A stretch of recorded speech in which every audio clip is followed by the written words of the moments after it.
Welcome to Cathy's Eclectic Garden in Zone 6A in Northwest Ohio. I'm Cathy, and for the next several videos I will be talking about and showing you how I clean up my gardens and prepare them for winter. Today we'll be working in my garden of weeding. This is Pearly Everlasting, Anaphyllus margaritaceae, a native plant that is the host plant for caterpillars of the American lady, Vanessa virginiensis, and painted lady, Vanessa cardui butterflies. They are also great pollinator plants. I'm starting with the Pearly Everlasting because it's really easy to clean up. The base looks dead, so it should come up easily with a gentle tug. You can see how it comes right off with just a bit of the root. You get fewer roots if you only pull one or two plants at a time. Here I took a handful of plants and you can see quite a few roots came up. But don't worry, you will still have plenty of Pearly Everlasting next season.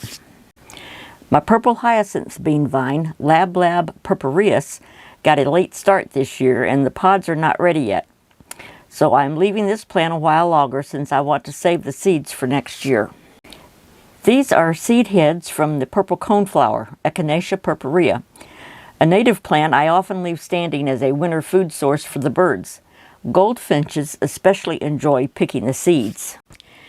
However, I'm taking down some this year. I have purple coneflower in several of my backyard gardens. Some of them will be left standing for the birds. If I leave all of them for spring cleaning, it can be overwhelming, especially if we have a wet or late spring. Leaving the stems about 10 to 12 inches tall will provide support for next year's growth. But they can be cut completely back to the ground. It's just a personal preference. This is a native spotted bee balm, Monarda punctata, and I'm not going to take it down right now. That's another one that can probably just be pulled up. It's still looking pretty good, even though it is starting to dry up a bit. I'm still seeing bees on it, so I'm going to let it go a while longer before I take it down. The pink turtle head flowers, Chelone lyonii, are dying back, but there are a few still hanging on. I may deadhead this plant in late fall. As you can see, it's still green. Leave this plant standing over winter as the foliage will protect the crown of the plant.